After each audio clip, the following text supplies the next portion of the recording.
when the left engine also flamed out, leading to all lights shutting off and the deployment of oxygen masks due to the loss of cabin pressurization.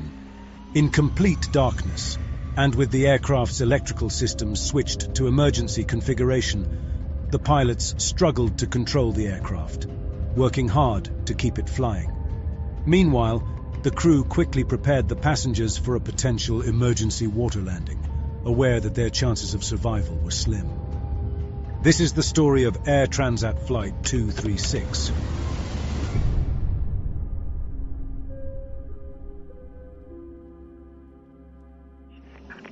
All engines clear. Start at will. On August 24, 2001, Air Transat Flight 236 was pushed back from the gate at Toronto Pearson Airport, Canada, with destination Lisbon Airport, Portugal. The route from Toronto to Lisbon crosses the Atlantic Ocean. Starting in Canada, it travels over the Western Atlantic, crossing towards the European mainland before reaching Lisbon. This flight typically takes about 7 hours. The aircraft designated for this flight was an Airbus A330, equipped with 362 passenger seats. Built in 1999, it had accumulated over 10,000 flying hours by the time of the incident. It was loaded with approximately 46.9 tons of fuel, 5.5 tons more than the minimum legal requirement. In the cockpit of the aircraft, there were 2 pilots. The captain was 48-year-old Robert Pichet, who had nearly 17,000 flying hours, with almost 800 of those on the Airbus A330. He was joined by the first officer, 28-year-old Dirk de Jager, who had accumulated 4,800 flying hours, 386 of which were on this specific aircraft type. 4 days before Air Transat Flight 236 took off, it underwent routine maintenance. During this checkup, the maintenance team discovered metal chips in the aircraft's oil filter, a sign of potential engine trouble. Unable to pinpoint the source of these chips, they decided to replace the engine.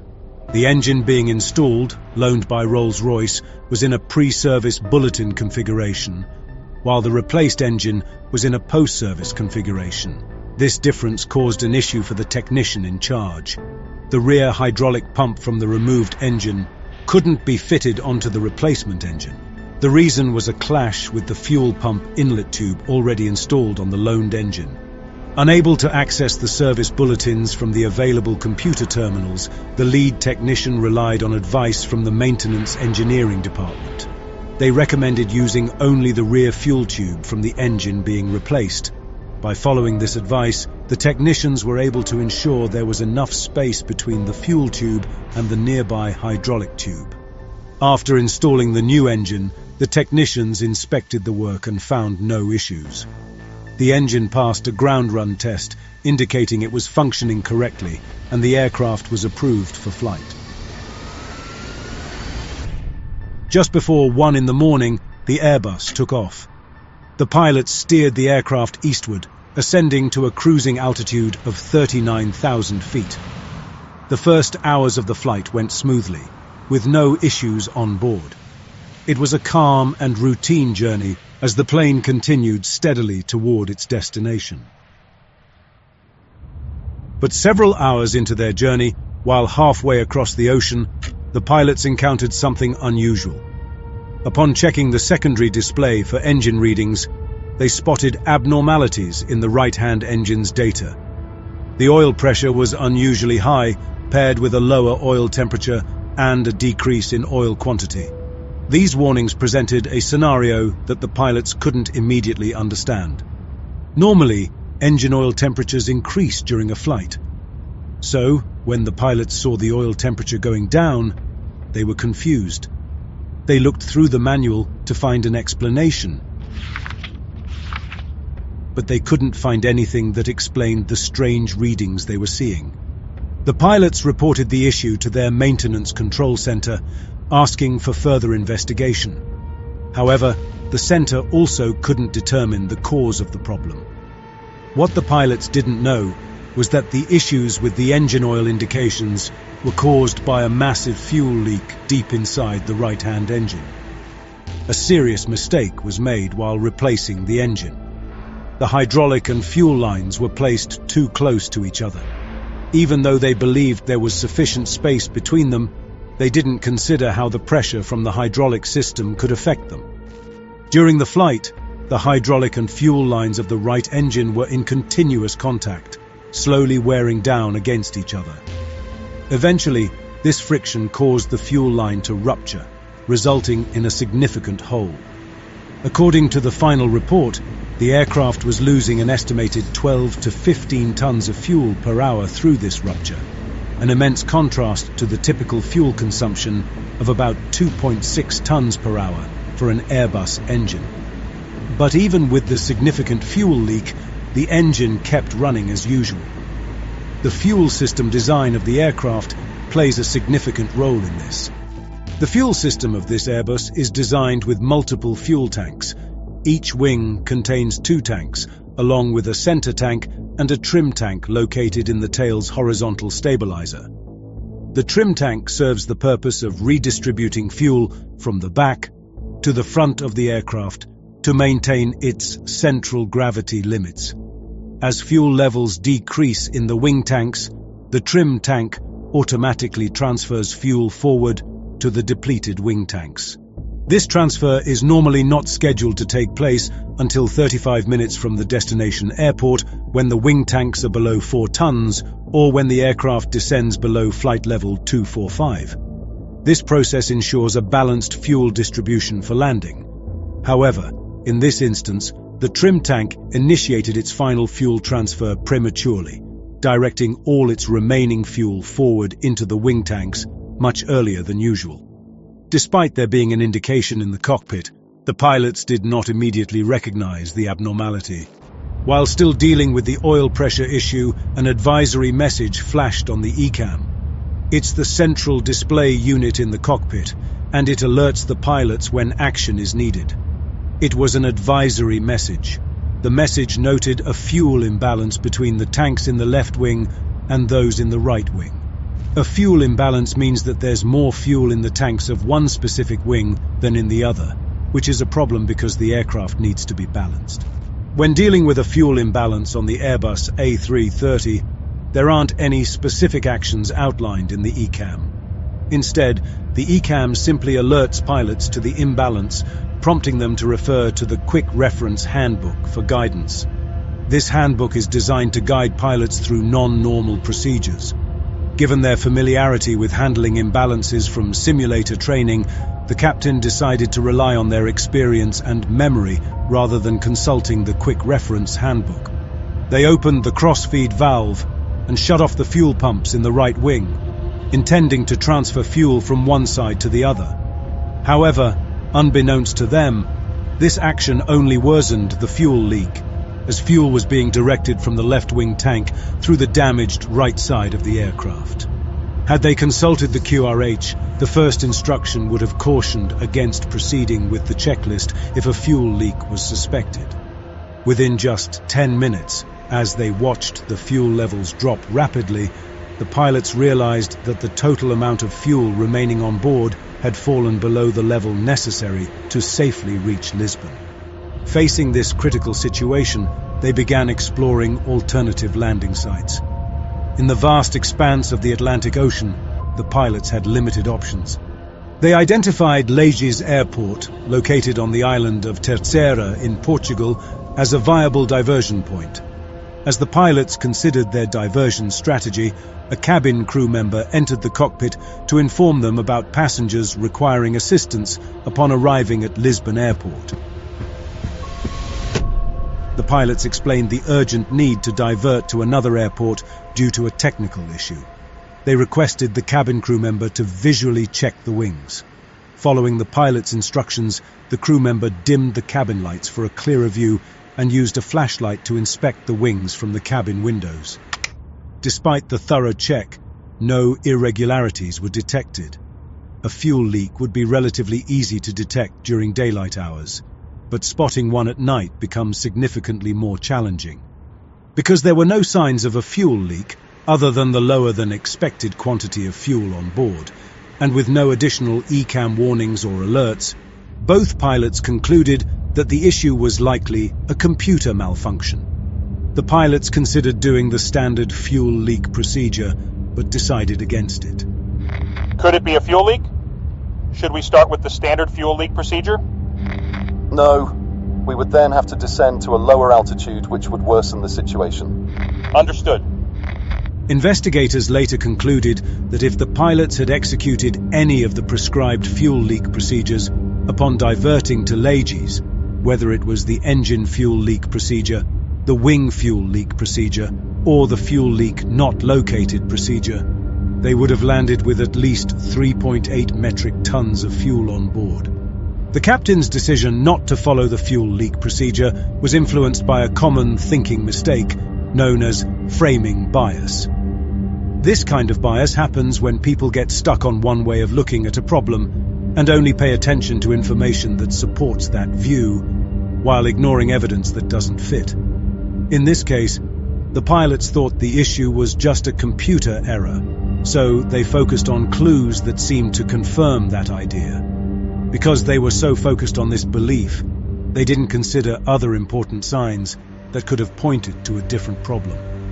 The pilots found themselves immersed in a whirlwind of tasks, communicating with maintenance control, conducting checklists, and coordinating with cabin crew and air traffic control for the diversion. Amidst this hectic environment, they struggled to find a moment to step back and reevaluate their initial assumptions.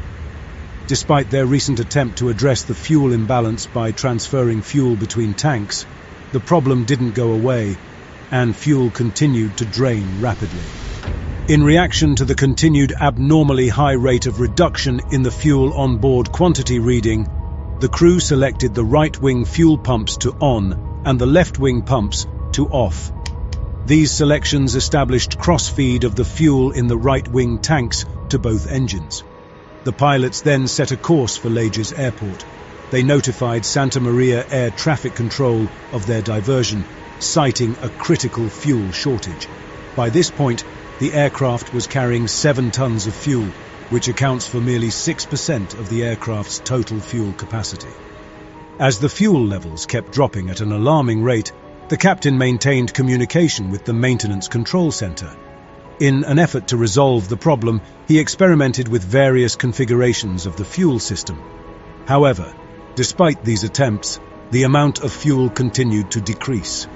Any remaining doubts were quickly cleared when the right-hand engine flamed out, occurring as the aircraft was at flight level 390 and was 150 miles from the airport. In response, the captain swiftly increased thrust to the remaining engine. Although the aircraft could still stay airborne with only one engine functioning, maintaining an altitude of 39,000 feet was no longer feasible. At this critical juncture, the aircraft's fuel dwindled to a mere 600 kilograms.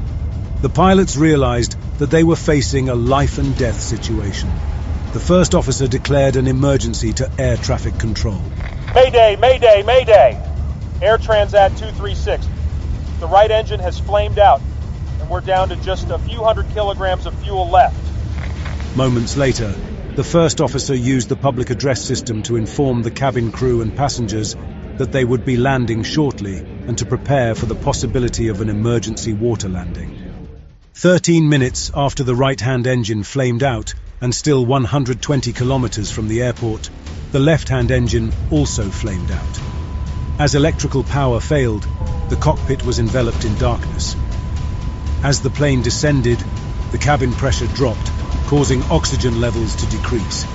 Passengers and crew had to put their oxygen masks on. With both engines having stopped working, the aircraft lost its main source of electrical power. A crucial fail-safe mechanism, the ram air turbine, deployed from beneath the aircraft. As the plane moved through the air, this device harnessed the wind to generate a small amount of electricity, sufficient to keep the most important instruments and systems operational. However, the absence of engine power resulted in the loss of wing spoilers, nose wheel steering, and thrust reversers, making maneuvering and landing significantly more challenging for the pilots. The crew finished the procedure for when all engines stopped working and started gliding towards the airport. Here, the tower controller flickered the runway lights on and off to help the pilots find their way to the runway amidst the darkness of the Atlantic Ocean. To stay in the air as long as possible, the captain maintained a descent speed between the recommended glide speed and the stall warning speed. This way, he could control how fast they went down. But it was important to stay high enough because once they went too low, they couldn't go back up. But the captain faced additional challenges. He needed to maintain the speed above 140 knots to ensure power from the ram air turbine, while also avoiding speeds over 200 knots, which could complicate landing gear extension. As they neared runway 33, he realized his high-altitude strategy might have worked too well. Instead of being at the normal approach altitude of about 3,000 feet, 10 miles from the runway, they were at 13,000 feet, just 8 miles away. This was much higher than expected, especially with no engine power. To quickly drop altitude, the captain performed a 360-degree turn, a technique often used in gliding to lose about 4,000 to 5,000 feet. At the same time, the first officer put down the landing gear and adjusted the slats at the front of the wings. These steps were vital, giving the plane more lift and letting it slow down without too much drag. After a 360-degree turn, the captain leveled the plane's wings as they neared the runway. However, they were still dealing with being at the wrong altitude, too high for a normal landing approach, but too low to try another complete turn to lose altitude. With no room for mistakes, every move and decision was critical as the plane headed for the runway without any opportunity for do-overs. On the final approach, the first officer carefully watched the airspeed. Because both engines flamed out, they couldn't use flaps, meaning they had to land at a much faster speed of about 200 knots instead of the usual 145 knots. The first officer played a crucial role, constantly updating the captain on airspeed and altitude, helping him manage the challenging landing.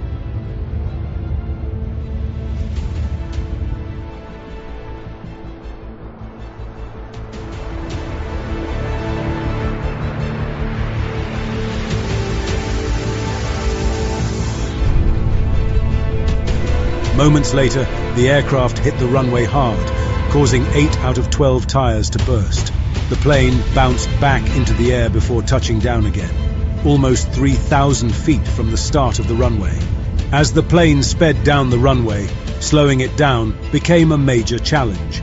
Important features that usually help slow the plane, like wing spoilers and engine reverse thrust, were not working.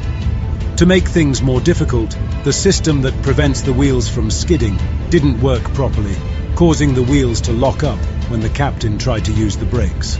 The aircraft managed to stop just 600 feet short of the runway's end. Fires had broken out in the left main gear wheels, heightening the emergency. Captain Pichet quickly ordered an evacuation, and remarkably, all passengers were out of the aircraft in just 90 seconds, securing their safety. The fire crews, already on standby, quickly put out the fires. Incredibly, all passengers and crew on board survived the ordeal. Following their miraculous landing, the event was marked as the longest glide by a passenger aircraft in aviation history without any fatalities. The crew was initially celebrated as heroes. However, as time passed, questions surfaced about the events leading to the critical fuel shortage over the Atlantic. Doubts began to circulate regarding the crew's decision-making, especially why they appeared to overlook their instruments' warnings of rapidly decreasing fuel levels. Following the incident, significant changes were made to aviation safety protocols. Airbus introduced a new warning system in their flight management computers, designed to alert pilots to a significant fuel loss, a key indicator of a potential fuel leak.